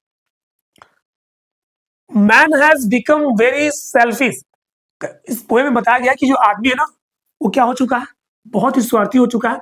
And his own actions cause him many miseries. और जो उसका खुद का एक्शन है, वही उससे बहुत दुख दर्द देता है। इतना स्वार्थी हो गया है कि कोई काम करता है कि उसी से वो क्या पाता है, दुख और दर्द पाता है। द वर्ल्ड टुडे, आज का जो दुनिया है, stands divided by the man made boundaries of caste, creed, race, religion, language, culture, nationality and geographical divisions। पर जो आज की दुनिया है, बिल्कुल बटी हुई है। तो मैं और किससे बटी हुई है? आदमियों ने कुछ बाउंड्री बॉर्डर बना दिया, सीमा बना दिया। क्या वो सीमा हो गया कि लोगों को बांट रहा है? उन्होंने जाति बना दिया है, उन्होंने समुदाय बना दिया है, उन्होंने वर्ग बना दिया है, उन्होंने धर्म बना दिया है, उन्होंने कई भाषा बना दी है, उन्होंने कई तरह का कल्चर अपना लिया है। और जो नेशनैलिटी है, कोई हिंदू है, कोई सिख है, कोई ईसाई है, कोई मुस्लिम है, तो ये भी अलग हो गया है। और जो भौगोलिक जो विभाजन है, वो तो अलग है। इतने बाउंड्री लोगों ने बना लिया है, और इस तरीके से लोग क्या है, बिल्कुल अलग अलग दिखते हैं। लोगों ने सीमा बना लिया, ये हमारा सीमा है, इसके अंदर तुम नहीं आओगे, और ये मेरा सीमा है, इसके अंदर तुम नहीं आओगे। ठीक है। तो ये इसमें कीपिंग क्वाइट का मतलब समझा रहा है कि कीपिंग क्वाइट, चुप रहने में, और दुनिया एक मिनट के लिए चुप हो जाना, तो उसकी सुंदरता क्या होगी, उसमें लोगों के प्रति जो प्रेम एक दूसरे पर जगेगा, वो कैसा होगा, उस चीज को समझाता है। अब ये आधा सेंट्रल आइडिया, अभी आगे देखो पूरी कहानी समझ में आ जाएगी। When we need to rise above these small issues. ये छोटी छोटी इश्यूज है ना, जो परेशानियां, समस्याएं है ना, वो समस्याएं क्या है, वो चीजें छोटी छोटी क्या है, यही है कास्ट, मतलब जाति, समुदाय, वर्ग, धर्म, भाषा, संस्कृति, संस्कृत जो हमारा है, और ये जो राष्ट्रीयता है, या जो भौगोलिक क्या विभाजन, यही सब छोटे छोटे जो इश्यूज है। इससे हमको ऊपर आना चाहिए and look at the larger picture. और सबको एक साथ देखो, सबसे ऊपर आ जाओ, सबको एक साथ देखो, सब एक है, सब कोई भाषा है ना, वो भी इंसान तुम्हारे जैसा ही है। केवल भाषा का अंतर है, तो ये वो अलग नहीं है, बिल्कुल तुम्हारे जैसे सोचता है, तुम्हारे जैसे महसूस करता है, और सिर्फ तुम्हारे जैसा। आगे देखो, the poet talks about the necessity of creating a feeling of mutual understanding among human beings. जो पोएट है ना, वो बात करता है किसके बारे में, जो आपसी समझ है लोगों के बीच में, किसका, आवश्यकता का जो आपसी समझ है। Talks about the necessity of creating of feeling. कि इतना, अगर हम सभी म्यूचुअल मतलब एक दूसरे से, ठीक है, एक दूसरे के अंडरस्टैंडिंग को अगर हम एक साथ चुप होकर के अगर समझे, उस बात को हम समझे, अमंग ह्यूमन बींग्स, इंसानों के बीच जो म्यूचुअल अंडरस्टैंडिंग है, और इसकी क्रिएटिविटी है, उसकी आवश्यकता को अगर समझा जाए, and discusses the need of maintaining piece.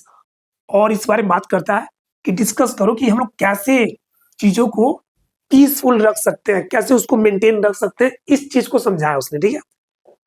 ये जाति, धर्म, वर्ग, समुदाय, संस्कृत और भाषा को लेकर लड़ो मत, बात करो और सोचो कि हम शांति से कैसे रह सकते हैं। ये बात समझा रहा है। The poem highlights the importance of self awareness. ये पोएम क्या करता है, किस बात को हाईलाइट करता है, कि जो आत्म जागरूकता है ना, उसके महत्व को समझाने की कोशिश करता है। And collective harmony for a better world. और कलेक्टिव हार्मनी क्या मतलब है, वही प्रेम पूर्वक, आराम से, बिना झगड़े के हम रहते हैं। ठीक है। तो साथ में बिल्कुल प्रेम पूर्वक रहने से दुनिया कितना बेहतर हो जाएगा, इस चीज को वो समझाता है। और फिर कहता है कि आओ सभी लोग मेरे साथ, मैं 12 तक गिनता हूं, उसके बाद सभी लोग क्या हो जाएंगे, बिल्कुल शांत हो जाएंगे। शांत हो जाएंगे मतलब ये नहीं है बिल्कुल चुप हो जाए, बिल्कुल कुछ काम ही नहीं करेंगे, शांति से कोई काम करेंगे। चुप रहने का मतलब, कीप क्वाइट का मतलब ये है कि जो भी करना है बिल्कुल शांतिपूर्वक मिलजुल के करो, लड़ झगड़ के, सीमाओं में बट के नहीं। तो ये पूरा सेंट्रल आइडिया है कीपिंग क्वाइट का। और जो पोएट है आप जानते हैं कौन है? Pablo Neruda. धैर्य से, जितना लंबा वीडियो जा रहा है उसको सुन लो, समझ लो, इसके बाहर कुछ पढ़ने की जरूरत नहीं है। एकदम पूरा पढ़ लोगे ना, पूरा तुम किताब ही 40 नंबर का रख लिए समझो, दोहरा लिए, पूरा कहानी दोहरा लिए। तो इसको ये मत समझना कि बहुत लॉन्ग जा रहा है या नहीं समझ में आ रहा है, तो सुन लो, काम आएगा। अगला पोएम है, लास्ट पोएम है, ए थिंग ऑफ ब्यूटी। और इसके जो पोएट है कौन है? John Keats. सेंट्रल आइडिया सुनो। A thing of beauty is an excerpt from Keats first epic poem Endymion. करे जो जॉन कीट्स है ना, इनका पहला एक महाकाव्य आया था एंडमियन, उससे लिया गया छोटा सा हिस्सा है ए thing of beauty, A poetic romance. और ये जो एंडमियन है वो क्या है? एक पोएटिक रोमांस, मतलब रोमांच है। कैसे जो कविताओं का जो रोमांस होता है ना, कि कभी बयां कर रहा अपने अपने दर्द दिल का बयां कर रहा, दर्द दिल बयां कर रहा, और लोग सुन के ना मजे ले रहे हैं, उनका जो है मन बहुत खुश हो रहा है। तो ये पोएटिक रोमांस एक है, उससे लिया गया। और थिंग ऑफ ब्यूटी की ब्यूटी असल में है क्या? The poem is based on a Greek legend in which Endymion, a young shepherd and a poet who lived in Mount Latmos, had a vision of Cynthia, the moon goddess. अब कर ये जो पूरा जो महाकाव्य है, जो एपिक है, वो क्या है, किसके बारे में, ये पहले सुन लो। कर ये बेस्ड है किस पर? ग्रीक के एक लेजेंड पे, ठीक है, एक राजा पे बेस्ड है, आधारित है। इन विच, जिसमें, अच्छा लेजेंड मतलब बहुत बड़ी कहानी, बहुत मशहूर कहानी, जिसमें एंडमियन और यंग सीफर्ड। एंडमियन कौन है? एक नौजवान क्या है? भेड़ चराने वाला युवक है। एंड ए पोएट, और एक कवि है, हु लिव्ड इन माउंट लैटमस, जो कहाँ रहता है? माउंट लैटमस में रहता है। Had a vision of Cynthia, वो सपने देखता है, किसका? सिंथिया का। और सिंथिया कौन है? द मून गॉडेस, मतलब चांद की देवी। चांद की देवी का क्या करता है वो अपने दिमाग में दृश्य बनाता है कि मतलब मेरी प्रेमिका कैसी होगी, चांद जैसी होगी, इस तरह का इमेजिनेशन करता है। और वही से ये कहानी लिया गया है। ही डिसाइड्स, वो फैसला करता है, टू फाइंड हर, उसे खोजने का, उसे पाने का। एंड ट्रेवल्स, और यात्रा करता है, थ्रू फॉरेस्ट एंड सीज, और जंगल जंगल भटकता है, समंदर, एक समंदर से दूसरे समंदर तक जाता है, किसको ढूंढने के लिए? सिंथिया को ढूंढने के लिए। फिर देखो, the theme of the poem is nature. जो पोएम का जो थीम है ना, जो मुख्य बात है वो क्या? प्रकृति है। और ब्यूटी, सुंदरता है। एंड यूथ, और क्या है? यूथ को आप जवानी कह लो, ठीक है।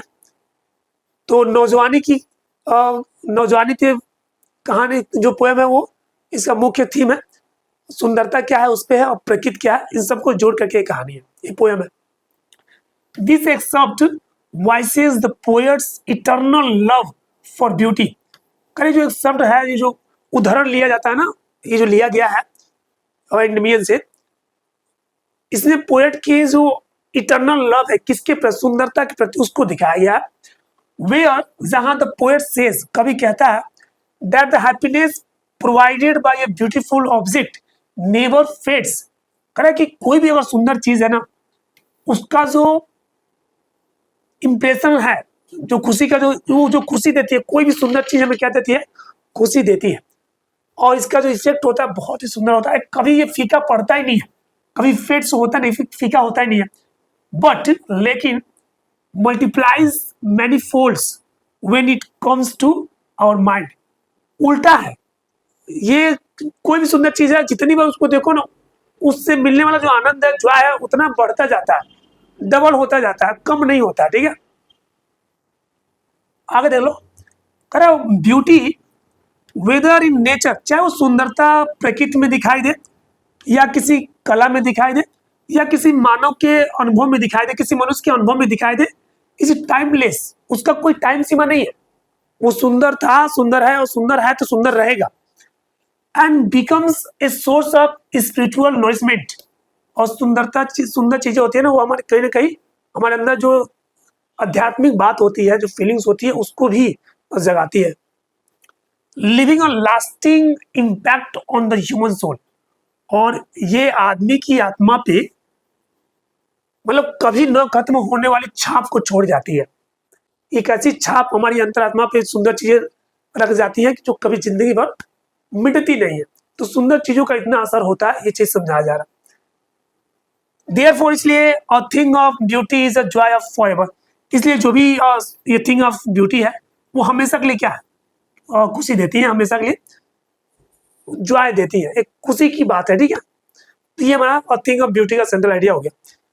तो पोएम भी खत्म हो गया। अब पोएम में एक चीज, ये 4 नंबर का सेंट्रल आइडिया होगा, और 6 नंबर देखो क्या होगा। किसी पोएम का ना, किसी पोएम का 4 लाइन आपके पेपर में देगा, और उसी 4 लाइन से आपको 3 क्वेश्चन पूछेगा 2-2 नंबर का, यानी 6 नंबर का ये पूछेगा, ठीक है। तो पोएम देख के पहचानना रहेगा। और देखो सेंट्रल आइडिया बता दिया, तो जब 4 लाइन ध्यान से पढ़ोगे ना, तो समझ में आ जाएगा कि ये माय मदर है 66 है, या फिर वो अ थिंग ऑफ ब्यूटी है, या फिर कीपिंग क्वाइट है। वो देख के समझ में आ जाएगा, ठीक है। चलो अब आते हैं सप्लीमेंट्री में। सप्लीमेंट्री का जो इंपॉर्टेंट क्वेश्चन है देख लो। अब 2 पोएम और है तुम्हारे सिलेबस में। एक है रोड साइड स्टैंड, पोएट नाम याद रखना, रॉबर्ट फ्रॉस्ट। और एक और है on aunt Jennifer tiger, Adrienne Rich, Adrienne Rich. तो ये 2 पोएम और है। पोएम का नाम और ये पोएट का नाम याद रखना, बाकी आप एडजस्ट कर लेना। ऑप्शन में आएगा यार, ऑप्शन में आएगा, तो छोड़ देना ऑप्शन में आएगा तो। अब चलो सप्लीमेंट्री पढ़ते हैं। सप्लीमेंट्री का जो सबसे इंपॉर्टेंट क्वेश्चन है उसको देख लो। पहला जो सप्लीमेंट्री का चैप्टर है, the third level. Third level, इसके जो राइटर है जैक फिनी, तो राइटर का नाम भी याद रखना। पहला इंपॉर्टेंट क्वेश्चन देख लो। Who was the grand central station growing old. अच्छा, हाउ, हु नहीं क्या, how was the central grand central, क्या बोल रहा हूं मैं, इतना देर से लगातार पढ़ा रहा हूं, दिमाग में थोड़ा सा, चलो आराम से पढ़ते हैं। आप स्पीड बढ़ा के देख लियो, लेकिन क्वेश्चन देख लेना अच्छे से, एकदम समझ लेना इसको। How was the grand central station growing old. कहीं ग्रैंड सेंट्रल स्टेशन है, वो कैसे ग्रोइंग ओल्ड, कैसे पुराना हो रहा था, ठीक है। ये चीज के बारे में बताना। चार्ली के अनुसार जो मेन कैरेक्टर इसमें है थर्ड लेवल में कौन है, चार्ली है। जो थर्ड लेवल का केवल इमेजिन करता है, होता रियल में है नहीं, ठीक है। तो सुनो आंसर सुनो। चार्ली फेल्ट, चार्ली ने महसूस किया that grand central station was old and confusing. ये जो ग्रैंड सेंट्रल स्टेशन है, ये क्या हो रहा है, बूढ़ा हो गया है, बूढ़ा हो गया था, बहुत ही कंफ्यूजिंग था। क्या था, क्योंकि ये ग्रैंड सेंट्रल स्टेशन का जो तीसरा लेवल था, केवल इसी को पता था, चार्ली को, और किसी को पता ही नहीं था। क्यों, क्योंकि असल में रियलिटी में वो था ही नहीं, केवल इसका इमेजिनेशन था, इसलिए वो परेशान था। इट हैड मेनी कॉरिडोर्स, का इसमें बहुत सारे क्या थे, कॉरिडोर्स मतलब घर के बाहर जो चलने के लिए होता है ना, रास्ता, बरामदा बोलते हैं उसको, कॉरिडोर होता है, बहुत सारे कॉरिडोर है। एंड प्लेटफॉर्म्स, बहुत सारे स्टेशन है, प्लेटफॉर्म है जहाँ ट्रेन आकर रुकती है, ठीक है। And it seemed to be expanding all the time. और ये ऐसा प्रतीत होता है कि हर समय ये बढ़ता ही जा रहा है, एक्सपैंड होता जा रहा है, फैलता जा रहा है। और ही थॉट, उसने सोचा, इट वाज सो बिग, ये इतना बड़ा है, दैट की no one could fully understand it, कि कोई भी पूरी तरह से इसको समझ ही नहीं सकता। ये चार्ली का मानना था, ठीक है, कि ये कैसे जो ग्रैंड सेंट्रल स्टेशन है, कैसे ये पुराना हो रहा है, कैसे ये बढ़ रहा है, ठीक है, कैसे ग्रो कर रहा है। अगला क्वेश्चन देखो। Whose picture was on the stamp on the envelope। करेगी जो थर्ड लेवल से जो सैम है, सैम जो साइकियाट्रिस्ट है, कौन है ये, जो साइकियाट्रिस्ट है, यानी साइकियाट्रिस्ट भी है और चार्ली का दोस्त भी है। तो जब ये चला जाता है थर्ड लेवल में, तो वहां से एक पत्र लिखता है किसको, अपने दोस्त को, चार्ली को। तो उसमें पत्र जो होता है ना, जो एनवेलप होता है, एनवेलप के ऊपर, लिफाफे के ऊपर एक स्टैंप लगा होता है और स्टैंप पे फोटो होता है। तो कह रहा है वो फोटो किसका है ये बताओ। फोटो एनवेलप पर फोटो स्टैंप जो लगा है वो किसका है ये बताओ। तो सुनो ध्यान से, the stamp on the envelope had the picture of President Ulysses S Grant. कह रहे कि बहुत पुराने समय में एक प्रेसिडेंट थे, कौन, यूलिसेस यस ग्रांट, उनका पिक्चर होता है एनवेलप पर, लिफाफे पर। दिस मेड चार्ली बिलीव, और इसने चार्ली को बिलीव करवा देता है, विश्वास करा दिया कि द लेटर वॉज रियल। जो लेटर है वो क्या है, मतलब रियल है, वास्तविक है। एंड फ्रॉम द पास्ट, और कहां से आया है, पास्ट से, यानी भूतकाल से आया है, पुराने समय से आया है, यानी थर्ड लेवल से आया है। क्योंकि थर्ड लेवल में जब गया था तो वो बहुत पुराना जमाना था, लोग पुराने जमाने के कपड़े पहने थे, पुराने जमाने के सामान थे, मतलब उसको लग गया कि जो पैसा लेके गया था नए जमाने से, वहां पे वो नकली मान रहे थे, चल नहीं रहा था। ठीक है, तो ये सोचा कि जो पेपर है पक्का मैं वहां से आ चुका हूँ, एक बार आ जाता फिर दोबारा जा ही नहीं पाता, ढूंढ ही नहीं पाता थर्ड लेवल, तब तक ये सैम गायब हो जाता है, ये चला जाता है। तो वहां से पत्र लिखता है, वो पत्र आता है, तो ये बिलीव, अच्छा कोई चार्ली कोई बात विश्वास नहीं करता है, लेकिन चार्ली को जब सैम से लेटर आता है तब इसको विश्वास होता है कि थर्ड लेवल है, फिर कंफ्यूजन में पड़ जाता है और कहानी वही खत्म हो जाती है। अगला क्वेश्चन देखो इसमें, थर्ड लेवल से, what does the third level refer for. बहुत इंपॉर्टेंट क्वेश्चन है कि आखिर ये थर्ड लेवल क्या बताता है, क्या है, कहां है, कैसे है, ये बताओ। तो ये क्वेश्चन बहुत इंपॉर्टेंट है। The third level refers to an imaginary level of grand central station. करे जो ग्रैंड सेंट्रल स्टेशन है ना, ये जो थर्ड लेवल उसका एक काल्पनिक लेवल है। काल्पनिक लेवल का मतलब है कि रियल में है ही नहीं। ग्रैंड सेंट्रल स्टेशन पे केवल 2 ही लेवल था, तीसरा लेवल था ही नहीं। ये चार्ली का केवल भ्रम था, और चार्ली ने बताया था अपने डॉक्टर को, सैम को, दोस्त था उसका, और अपनी पत्नी को, 2 ही लोगों को बताया था, तो तीसरा था ही नहीं। ठीक है, it symbolises Charlie's wish to escape from the modern world. और कह रहे ये थर्ड लेवल है ना, ये केवल प्रतीक मात्र है इस कहानी में, जहां चार्ली इच्छा करता है कि दुनिया से बचने, मॉडर्न दुनिया से बचने के लिए अपने आप को, खुद को ले जाना चाहता है, कहां पे, थर्ड लेवल में अपने आप को ले जाना चाहता है, लेकिन गलती कर देता है, चला जाता है, पैसा लेके गया नहीं होता है, नया पैसा नए जमाने का लेके गया होता है पुराने जमाने में। अब पुराने जमाने में नया पैसा चलता नहीं है, तो डर के मारे फिर वो वापस आता है पैसा पुराना एक्सचेंज करने के लिए। तो आता है तो एक्सचेंज पैसा करा लेता है, लेकिन फिर थर्ड लेवल ढूंढ ही नहीं पाता, ये समस्या हो जाती है उसके लिए। तो कह रहा है कि ये थर्ड लेवल क्या सिम्बलाइज करता है चार्ली के लिए, कि ये मॉडर्न दुनिया से बचने के लिए उसके लिए एक रास्ता होता है थर्ड लेवल, कि वहां चला जाएगा, बहुत शांति से रहेगा। आज की मॉडर्न दुनिया में इतना शोर शराबा है, इतना मतलब उथल पुथल है, उससे बचने के लिए। And go back to a peaceful and simple past. वो सोचता है कि काश में थर्ड लेवल में दोबारा चला जाता और बिल्कुल सिंपल जीवन और शांति से अपना गुजारा करता, ऐसा चार्ली का मानना होता है। तो ये हो गया थर्ड लेवल क्या है, देख लो, बहुत इंपॉर्टेंट क्वेश्चन है। अगला क्वेश्चन क्या, हु वाज द साइकियाट्रिस्ट। करे ये कहानी में थर्ड लेवल में साइकियाट्रिस्ट कौन था, व्हाट डिड ही से अबाउट द थर्ड लेवल, और थर्ड लेवल के बारे में उसने क्या कहा, सुनो ध्यान से। The psychiatrist was a doctor, ये कौन था, डॉक्टर था, हु ट्रीटेड चार्ली, जिसने क्या किया था, जो चार्ली का इलाज करता था, कोई बात होती थी तो उसका इलाज करता था, होम डॉक्टर बोल सकते हो, और इसका नाम क्या था, सैम था। ठीक है, he said, उसने कहा that the third level was only Charlie's imagination। तो ये डॉक्टर ने कहा कि जो थर्ड लेवल है ना, चार्ली का केवल कल्पना मात्र है, and a sign of stress, और ये केवल स्ट्रेस का एक चिन्ह है। तुम थर्ड लेवल की बात कर रहे हो जो सच में है ही नहीं, तो ये बता रहा है कि तुम कितने स्ट्रेस में हो, बस ये चीज बता रहा, ये डॉक्टर बताता है। ठीक है, ही बिलीव्ड चार्ली क्रिएटेड इट, वो विश्वास करता है कि थर्ड लेवल ना ये चार्ली ने खुद ही क्रिएट किया, ये है नहीं, टू स्केप, बचने के लिए, फ्रॉम रियलिटी, वास्तविकता से बचने के लिए इसने थर्ड लेवल क्रिएट कर लिया। ये डॉक्टर का मानना था। और डॉक्टर कौन था तुमने ये देख लिया, जो चार्ली का इलाज करता था, ठीक है, और उसका दोस्त भी था। अगला क्वेश्चन देखो, would Charlie ever go back to the ticket counter on the third level? कह रहा कि फिर दोबारा चार्ली जो टिकट काउंटर है थर्ड लेवल का, वहां दोबारा जा सका कि नहीं जा सका, ये पूछा है। तो दोबारा तो जा नहीं सका, लेकिन क्या लिखो आंसर ये देखो, Charlie wanted to go back, Charlie वापस जाना चाहता था टू थर्ड लेवल पर जाना चाहता था, एंड बाय टिकट्स टू गेसबर्ग, और थर्ड लेवल पे जो गेसबर्ग सिटी है वहां का टिकट भी खरीदा था।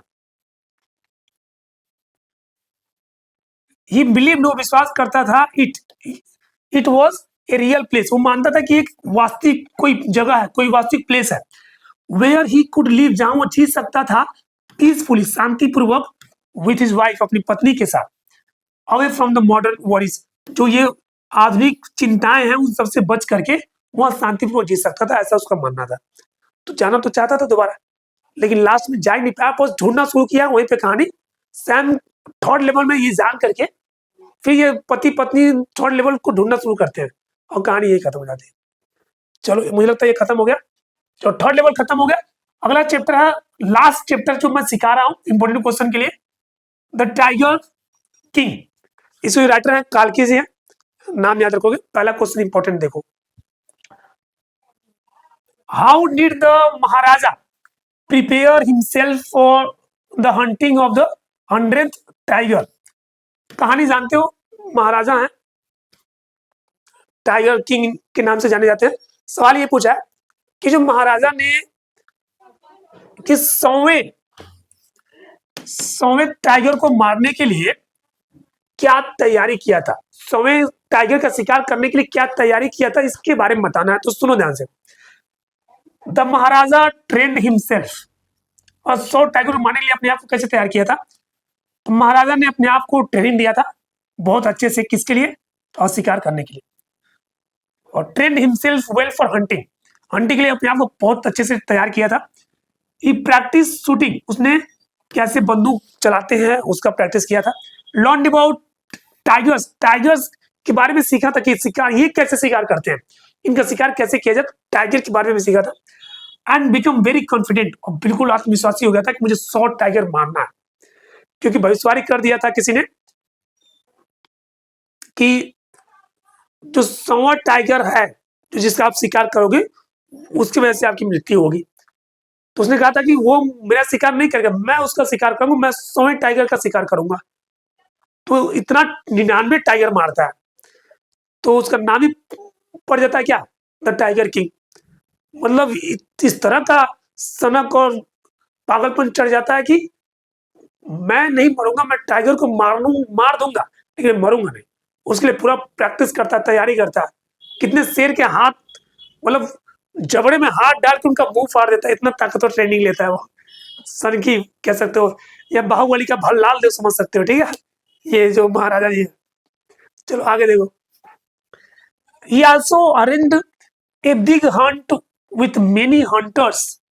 कह ना उसने 100वें टाइगर को मारने के लिए क्या अरेंज किया था, एक पूरा उसने एक आर्मी तैयार किया था, पूरा एक बिग हंट, एक शिकार तैयार किया था विथ मेनी हंटर्स, साथ में उसके बहुत शिकारी, मतलब एक टीम बनाया था शिकारियों का, ठीक है। जहां जाता था टीम लेके जाता था और टाइगर को ढूंढ ढूंढ के मारता था।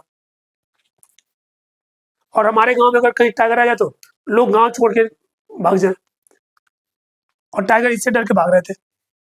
And officials to kill the 100 tiger, और उसने कई अधिकारी, मतलब कई ऑफिस बना दिया था, कई अधिकारियों को नियुक्त कर दिया था, क्या करने के लिए, 100 टाइगर को मारने के लिए, 100वें टाइगर को मारने के लिए। इतना सनकीपन सवार हो गया था। पहला क्वेश्चन हो गया। दूसरा क्वेश्चन इंपॉर्टेंट देखो, बहुत सवाल पूछता है इससे, who is the tiger king? Tiger king कौन था, नहीं टाइगर किंग कौन है, ये है ना, why does he get that name, और उसको ये नाम मिला कैसे, कैसे मिलता है ये बताओ। तो सुनो ध्यान से, द महाराजा प्रतिबंधपुरम, जो प्रतिबंधपुरम का जो महाराजा थे, is called the tiger king. उन्हीं का नाम क्या है? टाइगर किंग है। ही गॉट दिस नेम, उनको ये नाम मिला because he killed many tigers, क्योंकि उन्होंने बहुत सारे टाइगर को मार दिया। To prove the astrologer's prediction wrong. ये जो एस्ट्रोलॉजर है, जो भविष्यवाणी करते हैं कि आपका जिंदगी कैसे आगे खुश रहेगा या कि खुशी रहेगा या दुखी रहेगा, एस्ट्रोलॉजर ने जो भविष्यवाणी किया था उसको गलत साबित करने के लिए उसने बहुत टाइगर्स को मार दिया था। एंड वॉज ऑब्सेस्ड, बिल्कुल सनक गया था विथ हंटिंग टाइगर्स। मतलब टाइगर्स का शिकार करने के लिए बिल्कुल सनक गया था आदमी। जहां टाइगर देखे तो लाओ मेरे पास, अपने हाथों से मारूंगा मैं, इतना ट्रेनिंग लिया था। ठीक है, वही कहानी है भल्लाल देव वाला कि सांड से लड़ रहा है वो और सांड को उठा के पटक दे रहा है, और सांड भी इतना घमंडी है कि वो पटका भी जा रहा है। अजीब बात। चलो ये पहला क्वेश्चन हो गया। दूसरा क्वेश्चन है टाइगर किंग कौन था? एक सनकी राजा था। ठीक है, अगला question, discuss the story as a satire on the craze for power. करे कि डिस्कस करे क्या ये सनकी वाला कहानी है ना, तो ये पावर होने से आदमी कैसे क्रेजी हो जाता है, ऑब्सेस्ड हो जाता है किसी चीज के लिए, ये जो व्यंग है ना उस पर डिस्कस करो कि क्या ये बात सच है। किसी पर पावर होता है, उस किसी काम, कोई जो काम होता है उसके लिए बिल्कुल पागल हो जाता है कि मेरे पास पावर है तो मैं ये कर सकता, मैं करूंगा, ऐसा होता है ऐसा। तो समझाओ, देखो ये ध्यान से सुनना। The story shows how rulers misuse power. की कहानी यही दिखाता है कि कैसे जो रूलर्स होते हैं, जो शासक होते हैं, वो अपने पावर का गलत इस्तेमाल करते हैं। ठीक है, the maharaja kills tigers just to show his power. जो राजा है, महाराजा है, कि टाइगर्स को मारता है केवल अपना पावर दिखाने के लिए। ठीक है, ही फोर्सेस पीपल, वो लोगों को मजबूर करता है, एंड कंट्रोल्स फॉरेस्ट, और जंगलों पे कब्जा कर लेता है। बहुत गलत। अभी देखो क्या करता है ये, पूरा पढ़ो फिर बताता हूं मैं। The author makes fun of the author makes fun of such kings. जो लेखक है वो राजा का इस तरीके से मजाक उड़ाता है। वो थिंक, जो सोचता है, they are above nature and laws. करे कि जो ऑथर है इस तरह के राजाओं का मजाक उड़ाता है जो सोचते हैं कि वे क्या है, नेचर, प्रकृति और उसके नियम के ऊपर है। जो राजा समझते हैं कि प्रकृति माने कुछ नहीं, जो है वो हम ही है। ठीक है, और जो करेंगे हम ही करेंगे, हमारे कहने से ही कुछ होगा। तो इस तरह के राजाओं को क्या करता है, मजाक उड़ाता है। और देखो ये क्या करता है, ये एक बार कोई अंग्रेज आता है ना, कोई अंग्रेज, उसकी पत्नी कहती है कि मुझे टाइगर का शिकार करना है। तो अगर मान लो कोई दूसरा शिकार करता है अगर टाइगर का, तो उसका एक टाइगर कम हो जाता है। तो उसकी पत्नी को ना वो पता नहीं 90 डायमंड का रिंग देता है। सोचो डायमंड का रिंग देता है कि भाई तुम उसको मना लो कि शिकार राजा ही करेगा, कोई और नहीं करेगा, और किसी से कहना नहीं कि मैंने इतना डायमंड, इतना कीमती जो है गहने दिए हैं। और हद हो जाता है ना, तो 70 टाइगर मार दिया होता है, तो 70 के बाद उसको टाइगर को मिलते नहीं है। तो कैसे राज्य की रानी से शादी करता है जहां पे टाइगर बहुत ज्यादा मिलते हैं, तो टाइगर शिकार करने के लिए फिर वो शादी करता है। इतना लेवल का सनकीपन और पागलपन सवार होता है। तो ये हो गया कि कैसे सटायर है। ठीक है, कैसे व्यंग है तो सत्ता का गलत इस्तेमाल के लिए। अगला question, what was astrologers prediction about the tiger Kings death. ये जो एस्ट्रोलॉजर का जो भविष्यवाणी होता है टाइगर किंग के मौत के बारे में, वो क्या था ये बताओ कि क्या भविष्यवाणी थी। ये भी सुनो ध्यान से, important question. The astrologer predicted, जो एस्ट्रोलॉजर है वो क्या करता है, ये जो ज्योतिषी है इसने भविष्यवाणी किया था दैट की द महाराजा वुड डाई, महाराजा मरेंगे बिकॉज ऑफ अ टाइगर, एक टाइगर की वजह से मरेंगे। दिस प्रेडिक्शन, ये भविष्यवाणी made the Maharaja very scared, इस भविष्यवाणी ने महाराजा को बहुत डरा दिया था। एंड डिटरमिन्ड, और एकदम डिटरमिन्ड कर दिया था उसको क्या करने के लिए, टू किल ऑल टाइगर्स, सभी टाइगर्स को मारने के लिए उसने डिटरमिन्ड फैसला कर लिया था। सो डैट, ताकि, और ताकि the prophecy would never come true, ये जो भविष्यवाणी है ये कभी सच ना हो। ये पागलपन था। ये मतलब टाइगर की वजह से उनका मौत होगा। उन्होंने कहा कि दुनिया में जहां मैं रहता हूँ ना उसके आसपास के टाइगर होने नहीं चाहिए, पूरा ढूंढ ढूंढ के मारो। ये अगला क्वेश्चन देखो, what was the astrologer's role in the story. कह रहा है एस्ट्रोलॉजर का रोल इस कहानी में क्या है ये बताओ। तो the astrologer started the story by predicting the maharaja's death. कह रहे जो एस्ट्रोलॉजर की कहानी में जो स्टार्टिंग होती है वो कहाँ होता है, कहाँ से होता है कि ये भविष्यवाणी कर रहा है, महाराजा की मौत की भविष्यवाणी कर रहा है, यहाँ से इनका रोल शुरू होता है। His words influence the king's whole life. जो ये ज्योतिषी का जो शब्द होते हैं ना, ये राजा की पूरी जिंदगी को प्रभावित कर देता है, पूरा राजा की जिंदगी बदल देता है। The prediction made the king obsessed. ये जो भविष्यवाणी है राजा को बिल्कुल सनकी बना देता है विथ किलिंग टाइगर्स, टाइगर्स को मारने के लिए, which finally led to his tragic death. और आखिरी में वो मर भी जाता है बहुत ही, और ट्रेजिक मतलब बहुत ही आपका बहुत ही नॉर्मल तरीके से मरता है वो, मतलब कोई सोच भी नहीं सकता। उसको लगता है कि 100 टाइगर उसने मार दिया, लेकिन असल में 100 टाइगर मारा नहीं होता है, वो मरा होता नहीं है, वो बस बेहोश हो गया था 60 की वजह से। बंदूक की आवाज जो था ना उससे वो बेहोश हो गया था, मरा नहीं था। तो उसके साथ के जो आर्मी वाले थे ना उसने कहा मार दो, नहीं तो फिर पता नहीं कितनों को और मारेगा, तो खुद ही टाइगर को मार देते हैं। और जो इसकी मौत होता है उसका लड़का होता है 3 साल का, तो उसके लिए वो खिलौना लेके आता है टाइगर, लकड़ी का किसी सिल्वर का बना होता है, सिल्वर का एक खिलौना होता है और टाइगर होता है। तो उसके साथ खेल रहा होता है ना, तो सिल्वर से उसके हाथ में कहीं खरोच आ जाती है तो इन्फेक्शन हो जाता है और उस इन्फेक्शन से मर जाता है। इस तरह से कहानी का मजाक बनता है कि भाई देखो 100 टाइगर ने क्या किया, राजा को मार दिया। फनी बहुत कहानी है। यहाँ केवल उनको क्वेश्चन करना है, इतने पढ़ना है, इसलिए बहुत मैं डीप में नहीं जा रहा हूँ, ठीक है। What did the Maharaja do to find the required number of tigers to kill? कि राजा ने क्या किया to find the required number of tigers to kill? 100 tiger पाने के लिए उसने क्या क्या व्यवस्था किया ये बताना। अब क्या क्या व्यवस्था किया देखो, ये सनकपन देखो क्या होता है। The maharaja married a princess. महाराजा ने एक रानी से शादी किया। फ्रॉम अ स्टेट, एक स्टेट से, मतलब एक स्टेट से एक रानी थी उससे शादी किया। That had many tigers. क्यों? क्योंकि उस स्टेट में बहुत टाइगर थे इसलिए शादी किया। ही आल्सो प्रोटेक्टेड फॉरेस्ट्स। उसने वहां के जंगल का सुरक्षा भी किया। एंड कंट्रोल हंटिंग, और उसने हंटिंग कौन करेगा ये भी सुनिश्चित किया कि इस जंगल में शिकार केवल राजा कर सकता है और कोई नहीं करेगा। He wanted to kill exactly 100 tigers. वो बिल्कुल 100 टाइगर मारना चाहता था। टू escape, बचने के लिए, द एस्ट्रोलॉजर्स प्रेडिक्शन, ज्योतिषी के भविष्यवाणी से बचने के लिए 100 टाइगर अपने हाथों से मारना चाहता था। ये हो गया आंसर। चलो अगला क्वेश्चन देखो क्या पूछता है।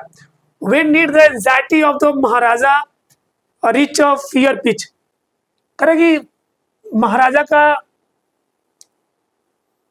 जो चिंता है ये चरम सीमा पे कब पहुंचा, कब एकदम चरम सीमा पहुंच गया, क्या किया था उसने ये देखो। The maharaja become very anxious. महाराजा बहुत ज्यादा चिंतित हो गया। When he had killed 99 tigers, जब उसने 99 टाइगर मार दिया ना, 100 टाइगर उसको मिल ही रहा था, बहुत ज्यादा परेशान हो गया। And could not find the 100th, 100 tiger नहीं पा सका तो बहुत ज्यादा चिंतित हो गया, एकदम उसको बुखार हो गया, हाई पिच का बुखार हो गया, 172 डिग्री का बुखार हो गया। He was afraid of prophecy. वो बिल्कुल डरा हुआ था, किससे? जो प्रोफेसी था, ये जो ज्योतिषी था उससे वो डरा हुआ था। और desperately search for the last tiger, बिल्कुल निराश होकर के क्या कर रहा था, आखिरी टाइगर की तलाश कर रहा था, ठीक है। तो ये तो हो गया कि एंजाइटी का जो हाई पिच है कब हुआ था इसको, जब 99 टाइगर मार दिया था। आखिरी क्वेश्चन आज के क्लास, आखिरी question. What gift did the Maharaja bring on the 3rd birthday of his son? कह रहा महाराजा ने अपने बच्चे के 3रे साल के बर्थडे पर कौन सा गिफ्ट लेके आया ये बताओ, गिफ्ट क्या था, गिफ्ट, उसी गिफ्ट की वजह से इनका मौत भी होता है, ठीक है। The maharaja brought a wooden tiger for his son's third third birthday. तो अपने बच्चे के, अपने लड़के के तीसरे बर्थडे पर उन्होंने लकड़ी से बने एक टाइगर का खिलौना खरीदा था। वाइल प्लेइंग विथ इट, जब वो इसके साथ खेल रहे थे, खेलते समय a small splinter pierced his hand, तो उस लकड़ी का कुछ निकला हुआ था, उससे कहीं हाथ पे खरोच आ गया था, ठीक है। The the wound became infected, वो घाव क्या हो गया, उस घाव से उनको क्या हो गया, इन्फेक्शन हो गया, and this led to his death, और इस इन्फेक्शन से उनका मौत हो गया। तीन डॉक्टरों ने 3 सर्जरी किया, 3 सर्जरी के बाद भी बचे नहीं, मर गए।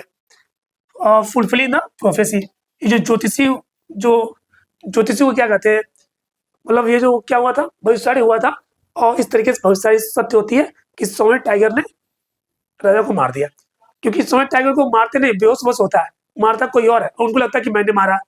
और लकड़ी का देखिए, इस तरीके से मजाक बनाया गया इस कहानी में, पावर में जो लोग हैं कैसे सरक जाते हैं किसी काम के लिए। तो आज का क्वेश्चन बस इतना पढ़ लेना, सभी क्वेश्चन बहुत इंपॉर्टेंट है। इस लास्ट में मैं आप सभी को ढेर सारी शुभकामनाएं दूंगा कि आपका पेपर बहुत बेहतरीन हो, आप सब अच्छे नंबर से पास होंगे इसमें। इसी के साथ चलो आज की क्लास से विदा लेते हैं। जय हिंद, जय भारत।